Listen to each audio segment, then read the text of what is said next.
What do you think about this? What kind of Prime Day is kind of amazing. No. The MC oligarchs. What do you think about Prime Day? Is it profitable? What does it do to Amazon down the road, and how did its competitors fare? It doesn't matter if it's profitable. It's for the Prime members. You've got 60-odd million Prime members in the U.S. Keep them happy. Try to get more of them. They spend a lot more. As Courtney said, the best deals on Prime Day are always the Amazon devices, the gateway to the ecosystem, which locks people in. And I think some of the things that we focused on early was the delivery issue. And I live in Bucks County, and there's an Amazon Flex warehouse down the road from me.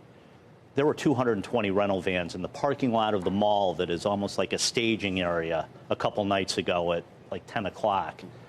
That's the last mile for Amazon. That's what they're going to rely on for next day delivery. There are bound to be hiccups.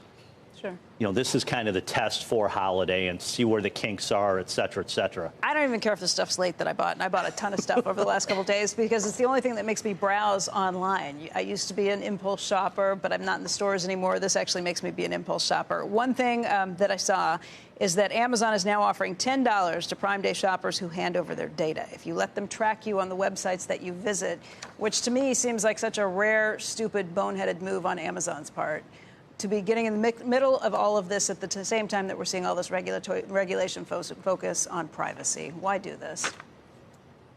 The data is the key to everything. I mean, we've known that for a long time. Customer lists, you know, there are companies that didn't mine it properly. There are companies that are trying to mine it to death.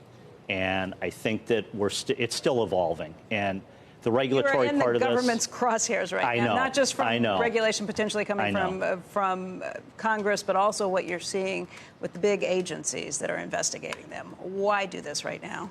Good question, and I honestly don't have an answer for that right now. It's something that we pay attention to because consumers don't care. Well, that's the bottom line. Consumers want they don't care. They I was just going to say that. $10 you're willing to pay? Yes, I think consumers feel. Why don't you pull a Walmart and just say you're going to get the everyday low prices, the best price? I'm going to offer it for you, not just if you let me track you. I think consumers truly feel like Amazon, Facebook, these other companies are taking our data anyway, so you may as well give me at least $10 for it. And $10, I know it sounds like a really low price, but I agree. Well, I think consumers feel like as long as you give me something for it, yeah, sure, I'll give it to you. You're taking it anyways. Say, I own my data. I should be able to sell my data. No, you don't. What they're doing is they're selling their data. What they're selling their data is so that they can improve their general marketing. No, but I'm saying they're selling their data, knowingly selling their data. I would have no problem with this. You would sell your data too. It's great to bash these companies, but the consumers don't give a damn. And that's the bottom line. I don't think they do. Charlie, is there any blowback that eventually comes from this that they will rue the day?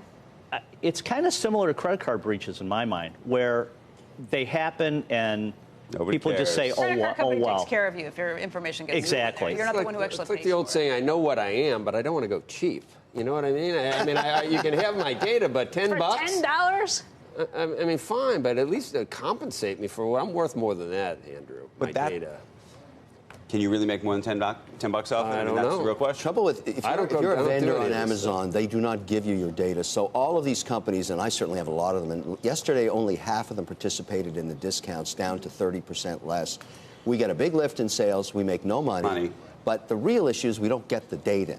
We don't get it. Amazon gets it. So most of these companies that are small, early startups that are doing $5, $10 million in sales are trying to figure out a way to get you, after you buy the product, to register. So I have one that's been pretty big that does cat DNA. It's doing, for $99, I will do the analysis on your cat, tell you what it's going to die from, where it came from.